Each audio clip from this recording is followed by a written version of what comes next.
London, the wealthiest city on earth, the capital of the largest empire in history.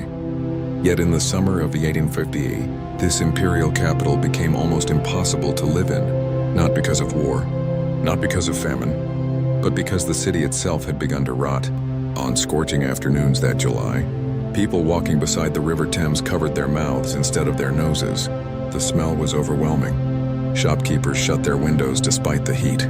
Boatmen claimed they could taste it in the air. Some Londoners reportedly vomited after spending only minutes near the river. Even the Palace of Westminster, home to the British Parliament, could not escape it. Inside, curtains were soaked in disinfectant. Ventilation openings were covered. Members carried handkerchiefs soaked in perfume or vinegar. Nothing worked. Benjamin Disraeli described the Thames as a Stygian pool, reeking with ineffable and intolerable horrors. Government business began grinding to a halt. For years, engineers and health reformers had warned that London's sanitation system was collapsing. Their reports were ignored. Budgets stalled. Committees debated. Little changed. Then Parliament found itself trapped inside the very crisis it had delayed. Within weeks, legislation that had been blocked for years was rushed through. The smell had succeeded where decades of warnings had failed. But one question remained. How had the richest city on earth reached this point? The answer stretched back generations. At the beginning of the 18th century, London was home to around 500,000 people. By 1830, more than 2 million crowded into a city whose sanitation system had barely changed. Most homes still relied on brick-lined cesspits beneath the house, emptied by night soil workers after dark. That system had worked when London was small. The Industrial Revolution changed everything. Factories drew hundreds of thousands of workers into the capital. New neighborhoods appeared almost overnight. More people produced more waste. Overflowing cesspits leaked into the ground, while illegal drains emptied directly into streams and ditches. Almost all of it ended up in the same place, the River Thames. For centuries, the Thames had been London's lifeline. It supplied drinking water. It carried trade. It connected the city. But it was also becoming London's largest sewer. As the city expanded, hundreds of local drains emptied into the river, carrying sewage with every rainfall. Then came the water closet. Flush toilets made waste disappear from homes, but not from London. Instead, millions of gallons of sewage were sent into an already overloaded drainage system, accelerating a crisis no one had intended to create. By the middle of the 19th century, the Thames had become a toxic mixture of human sewage, industrial waste, animal carcasses, and household rubbish. Twice each day, the tide carried that pollution through the heart of the city, instead of washing it away. Yet London still depended on this same river for drinking water. Private water companies pumped directly from the Thames. Their basic filtration removed mud, but not the microscopic organisms that caused deadly disease. Most Londoners never saw the danger. They drank it, cooked with it, raised their children on it, and the worst was still to come. By the 1850s, the Thames had become something almost unimaginable. It was both London's main source of drinking water and its largest sewer. Everyday homes, factories, slaughterhouses, breweries, and workshops emptied their waste into the same river that supplied water to millions. To most Victorians, it seemed normal. The real danger couldn't be seen. London's private water companies drew water directly from the Thames before filtering and distributing it across the city. The filters removed mud and debris. They could not remove the invisible organisms that spread disease. Every glass carried a risk few people understood. When epidemics struck, most doctors blamed amesma, the belief that foul-smelling air caused disease. The worse the smell, the greater the danger, or so they believed. One man disagreed. His name was John Snow. During London's cholera outbreaks, Snow noticed something strange. Neighborhoods breathing the same air suffered very different death rates. The difference wasn't the air, it was the water. In 1854, he mapped cholera deaths in Soho and traced them to a single public pump on Broad Street. After its handle was removed, the outbreak quickly declined. Today, it is regarded as one of the foundations of modern epidemiology. At the time, many officials dismissed his conclusions. While the debate continued, London kept growing. More factories, more houses, more people, and far more sewage pouring into the Thames. Then nature made the crisis even worse. The winter of 1857 had been unusually dry. By the following summer, the Thames was running low. Instead of carrying waste away, the sluggish river trapped it in the center of London. As temperatures climbed toward 35 degrees Celsius, exposed mudbanks baked in the sun, decades of accumulated sewage released clouds of foul-smelling gases. The city was becoming unlivable. Businesses complained. Newspapers demanded action. Those who could afford it fled to the countryside. Those who stayed shut their windows against the heat. By the summer of 1858, London was no longer facing a crisis that only doctors could measure. It had become a crisis everyone could smell, and this time, even Parliament could no longer ignore it. By June 1858, London could no longer ignore what had been building for decades. An unusually hot summer baked the exposed mudbanks of the Thames, releasing gases from years of accumulated sewage. Newspapers compared the river to an open grave. One journalist described standing beside it as a direct assault upon the senses. Londoners gave the disaster a name: the Great Stink. The smell spread for miles. Homes along the river sealed their windows. Businesses complained that customers stayed away, while steamers passed through a foul haze hanging over the Thames. For those living closest to the river, there was no escape. Nowhere was the crisis more humiliating than the Mind-Tomb Palace of Westminster. Lawmakers sat only yards from the polluted river. Curtains were soaked in chloride of lime. Windows were covered with chemical-treated sheets. Disinfectants filled the building. Nothing worked. The stench always returned. Debates became almost impossible. Some sessions ended early. Others were abandoned altogether. The government of the world's largest empire was being disrupted by its own sewage. For years, engineers and public health reformers had warned that London's sanitation system was failing. Their reports were ignored. Now nobody could pretend the problem didn't exist. Newspapers turned the crisis into a national scandal. The Times Week air called London a disgrace to civilization, while Punch mocked politicians who had ignored years of warnings until the smell reached Parliament itself. Public anger quickly became political pressure, yet the greatest irony was that many leaders still misunderstood the crisis. They believed the poisonous smell spread disease. Today we know cholera spread through contaminated water, not foul air. But acting on the wrong scientific theory led to the right decision. London needed an entirely new sewer system. Within weeks, Parliament approved funding for a project that had been delayed for years. The debate was over. Now only one question remained. Who could save the largest city on Earth? One engineer had spent years preparing for a disaster exactly like this. His plans had been ignored. Now London had no choice but to trust him. His name was Joseph Bazalgette. For years, politicians argued. Doctors blamed the wrong cause. Newspapers demanded action. Now the crisis belonged to an engineer. His name was Joseph Bazalgette. Bazalgette wasn't a politician or a famous scientist. Most Londoners had never heard of him. But while Parliament debated, he had been studying the city's underground. He reached a simple conclusion. London wasn't suffering from one failed sewer. The entire system had reached its limit.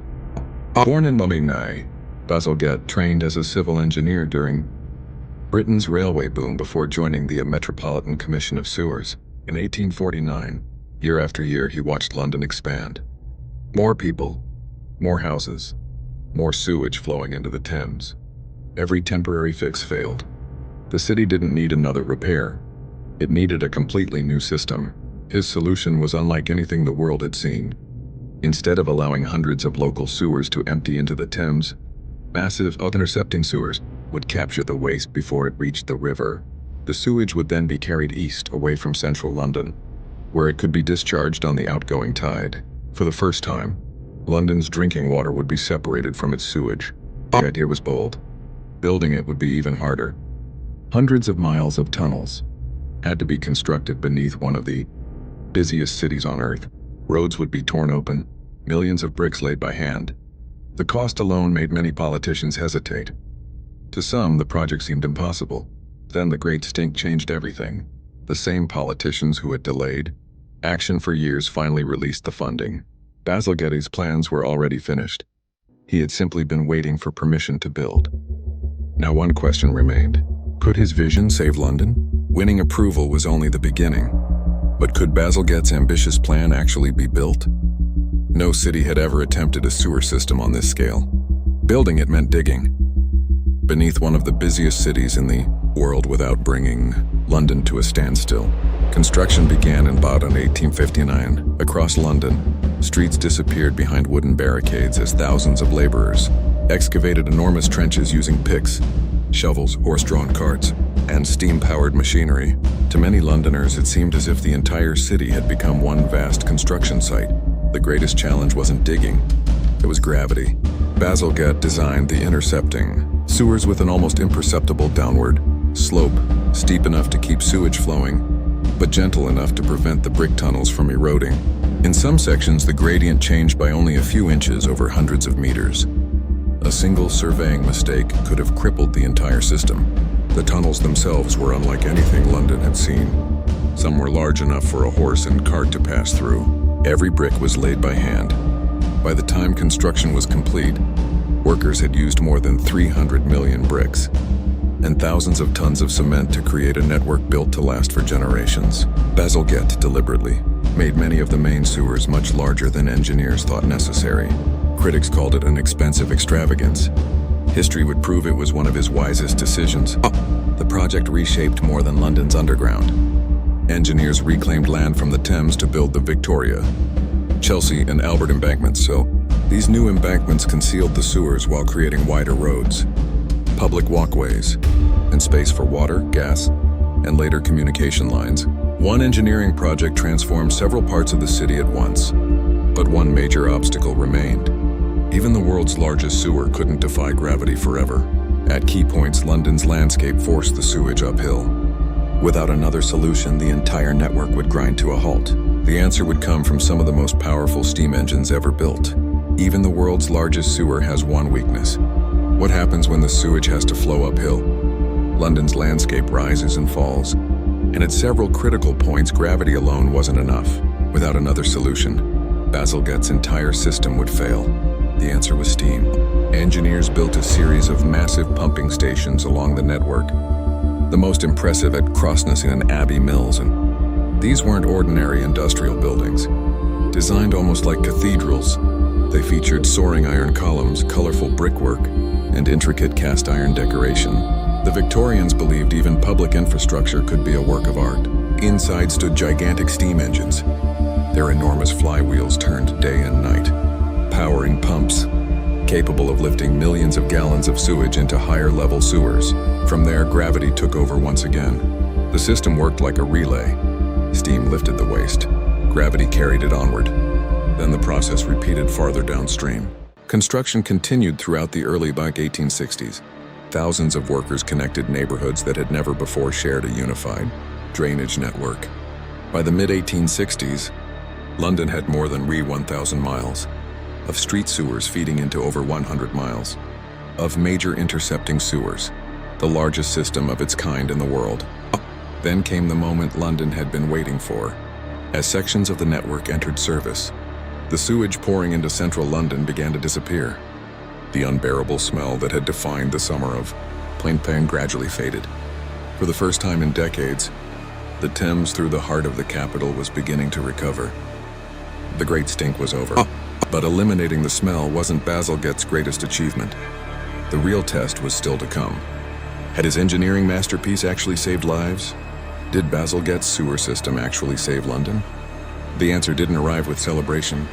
It appeared quietly, in hospitals, government records, and mortality statistics. For decades, cholera had returned to London in devastating waves.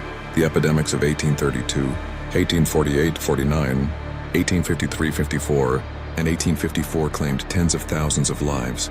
After, Bazalgette's sewers began diverting sewage away from the city's water supply. Another outbreak on that scale never struck London again. The last major epidemic came in outbreaks, but it was largely confined to areas that had not yet been connected to the new sewer network. For many doctors, that wasn't a coincidence. The results also strengthened the case made years earlier by John Snow in South.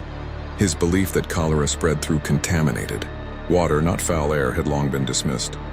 Now the evidence was becoming impossible to ignore. Engineering had confirmed what science had begun to uncover. The Thames began to recover as well. For generations, the river through central London had served as an open sewer. Now much of that waste was intercepted before reaching the city center. The transformation wasn't immediate, and pollution remained a problem farther downstream. But the river that had once overwhelmed, Parliament slowly became cleaner than anyone thought possible in 1858. Bazalgette's greatest achievement wasn't just solving London's crisis. It was preparing for its future.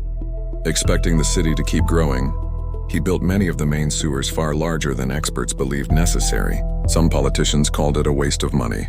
More than a century later, those same tunnels were still serving millions of Londoners. Recognition came slowly. Unlike politicians or military leaders, engineers rarely became household names. Yet almost every Londoner benefited from Bazalgette's work every single day. Historian Sir Peter Ackroyd later argued that no Victorian had done more to improve everyday life in London. It's a remarkable claim, but it's difficult to argue against. London's crisis had been solved, but its impact was only beginning. The lessons of the Great Stink would soon influence cities around the world. Did Joseph Bazalgette simply solve a Victorian crisis? Or did he change the future of cities? More than 150 years later, millions of Londoners still rely on the sewer network he built. While much of Victorian London has disappeared, a remarkable portion of Bazalgette's system remains at the heart of the city's infrastructure. Few engineering projects have served so many people for so long. That longevity wasn't luck. Bazalgette refused to design his system for the London of his own time.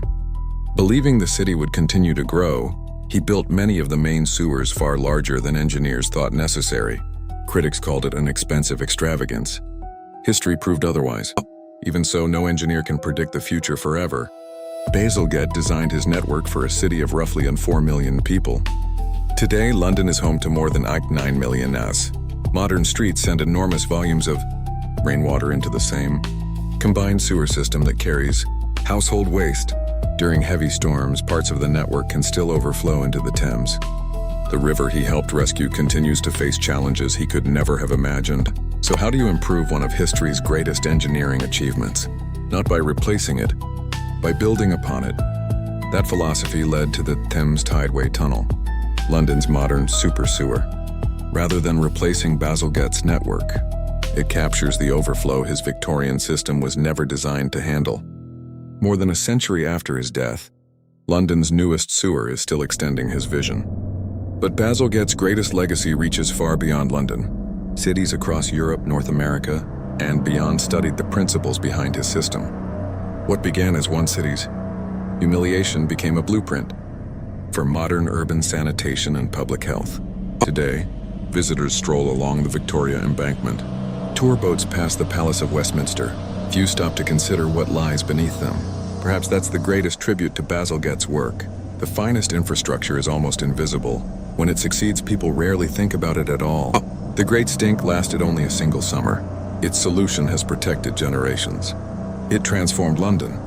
It influenced cities around the world. And it left behind a lesson that remains just as relevant today as it was in River. Great cities are remembered for their skylines, but they survive because of the systems hidden beneath them.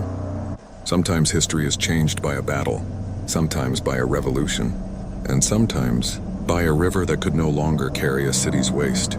When we think about the moments that changed history, we usually picture famous battles, powerful rulers, or revolutionary inventions. Rarely do we think about the hidden systems beneath our feet.